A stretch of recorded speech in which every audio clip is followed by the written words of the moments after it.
Django frameworkida mini do'kon loyihasini yaratamiz. Buning uchun bizga nima kerak bo'ladi? Bizga Python o'rnatilgan bo'lishi kerak. Uni tekshirib olish uchun Python yozamiz. Python 3 version deymiz. Demak, menda o'rnatilgan 3.12-versiyasi. Endi mini do'kon uchun papka yaratamiz. Komanda kiritamiz. mkdir mini shop deymiz. cd komandasi bilan papkani ichiga kiramiz. Mini shop papkasiga. Birinchi qiladigan ishimiz virtual muhit yaratishimiz kerak. Virtual muhit yaratish komandasi Python m birinchi venv, bu venv degan modulni ishlatamiz. Venv modulini ishlatib turib, venv degan virtual muhit, virtual environment. Bu yerda virtual muhit deb yozsak ham bo'ladi, lekin men venv deb qoldiraman. Demak, venv kiritamiz. Venv kiritgandan keyin ozgina kutamiz. Demak, tayyor bo'ldi. ls komandasi bilan ko'ramiz. Mana venv virtual muhit yaratildi. Endi shu papkani, mini shu papkasini men nima qilaman? VS Code'da ochib olaman. Kod deb yozaman, nuqta qo'yaman. VS Code'da ochib olib, Django o'rnatamiz endi. Django o'rnatish uchun terminal ochib olamiz. Terminal, new terminal yozaman. Hozircha hech narsa yo'q bizda. Terminal ochgandan keyin virtual muhitda aktivatsiya qilishimiz kerak. Windows bilan Linuxda farqi bor aktivatsiya qilishni. Windowsda aktivatsiya qilish uchun venv yoziladi va scripts yoziladi. Katta harfda scripts va activate deb yoziladi. Aktivatsiya bo'lgandan keyin, demak, Linuxda source yoziladi. Source venv bin activate qilinadi. Mana aktivatsiya bo'lgandan keyin command line'da bizda oldinda venv so'zi paydo bo'ldi. Endi aktivatsiya bo'lgandan keyin endi pip install bilan Django o'rnatamiz. Pip install Django va Django deb yozaman. Qo'shimcha kutubxona Pillow kutubxonasi bor. Rasmlar yuklash uchun kerak bo'ladi bizga. Pip install Django qilindi. Ozgina kutamiz. Demak, aktivatsiya bo'lmaydi. Aktivatsiya bo'lgan. Hozir yana bir marta kutib ko'ramiz. Pip install Django Pillow.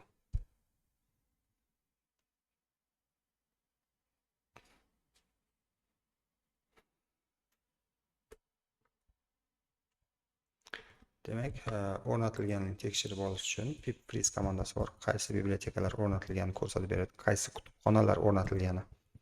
Freeze. Demak, bizda Django, Pillow, SQL, Pers, ASGRef kutubxonalari o'rnatildi. Endi qiladigan ishimiz Django frameworkini o'rnatamiz. Django frameworkini o'rnatish uchun Django frameworkini o'rnatildi. Bizda endi Django qaysi versiyasi o'rnatilgani ko'rsatilib turibdi. Bu yerda 6-versiya, 6.07-versiya o'rnatilgan.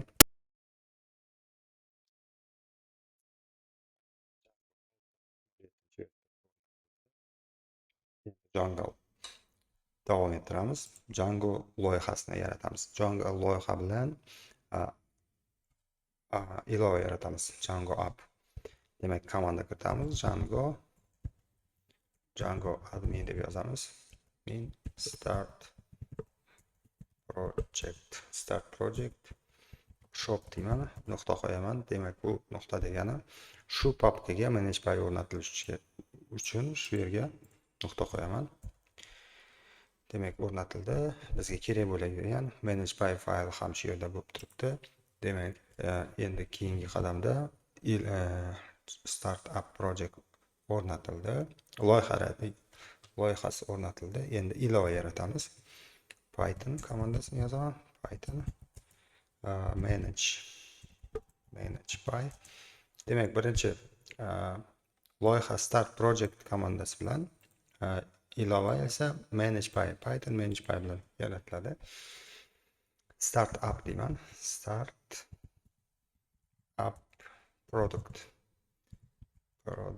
produktlar, mahsulotlar uchun kerak bo'ladigan ilova produkt yaratildi. Mana demak produkt yaratildi. Keyingi qadamda settings ga kirib, o'sha yaratgan produktimizda mana installed apps o'rnatilgan ilovalar ro'yxatiga qo'shib qo'yishim kerak.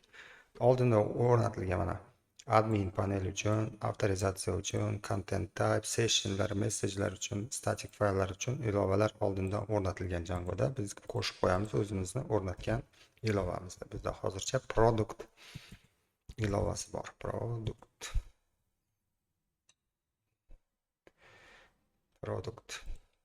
Shuni product emas, products deb o'zgartiramiz. Qaranglar, products deb o'zgartiraman. Shu yerda product emas, products deb qo'yaman.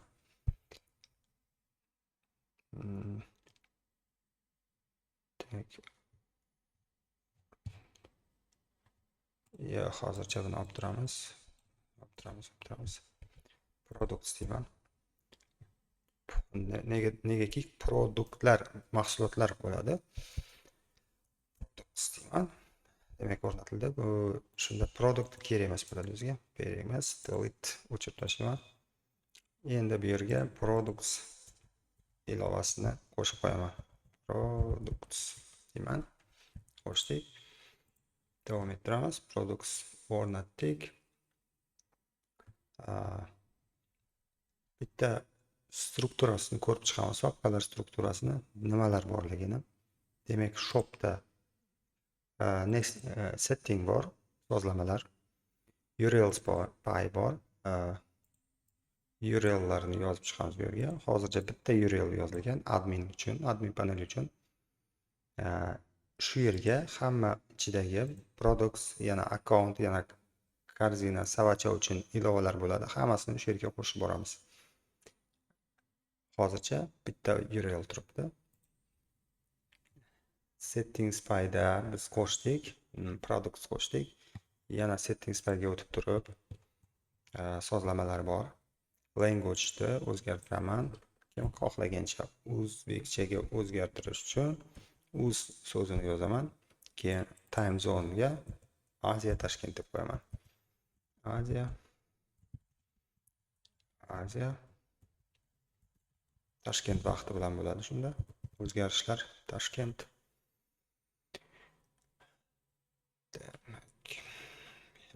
Yana qo'shimcha rasmlar yuklash uchun media URL ni ham qo'shib ketishim kerak. Media URL ga kerak bo'ladigan narsa bor bitta. Import OS operatsion tizim bilan ishlash uchun OS kutubxonasi. Demak, media URL ni qo'shaman. Media katta harfda yozaman.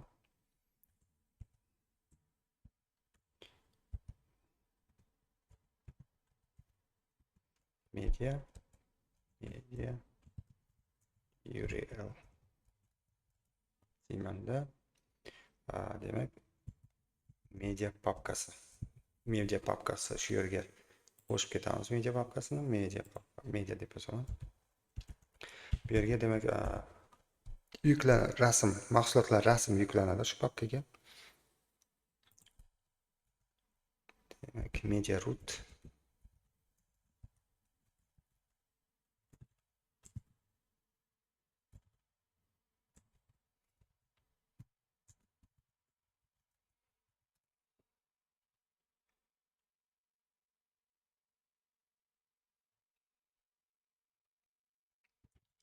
space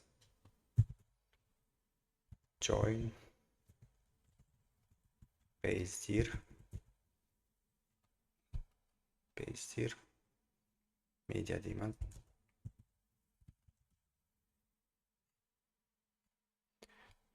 Demak, qo'shdik. Yana static papka qo'shilgan, URL static URL qo'shilgan.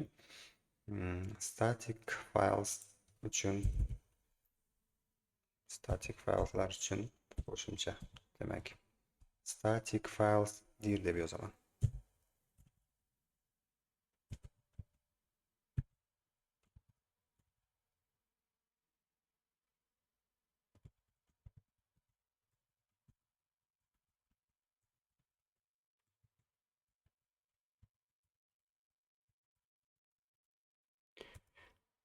Xuddi shunday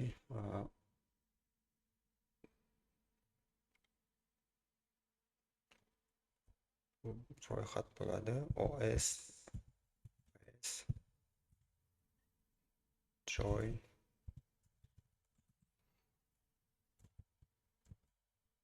pastedir va static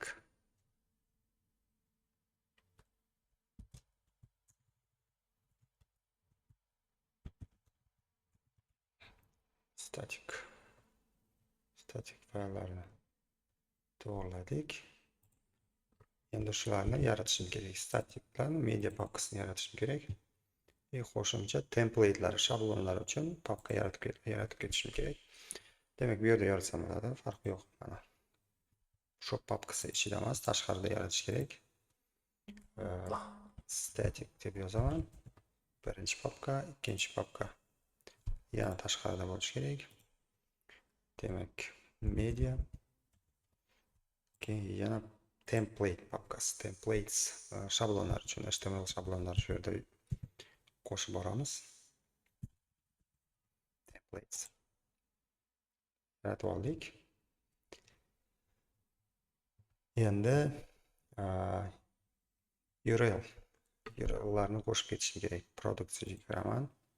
Products ichida fayl yarataman, URL spy degan.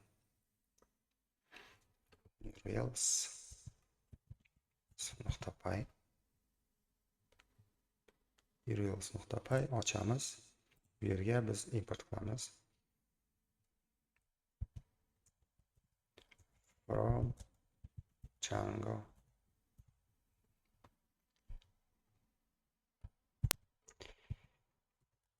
urls import paste.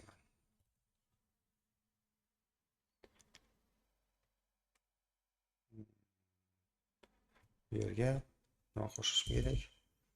URL patterns qo'shaman. URL patterns KPS products degan bo'ladi bizda. Products degan URL bo'yicha nima ochiladi bizda? URL view funksiyasini yaratishim kerak. Views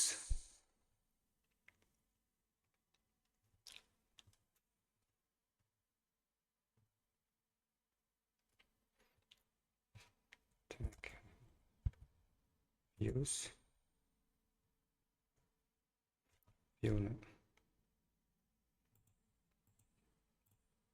birinchi view yaratib olaylik. Viewsga kirib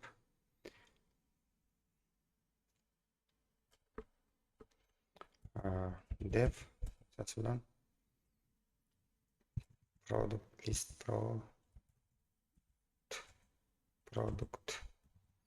list yoki просто list deb qo'ysam bo'ladi. List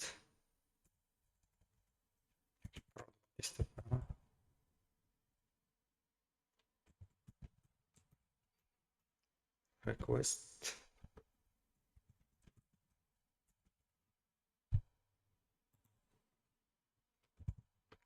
qabul qiladi bu.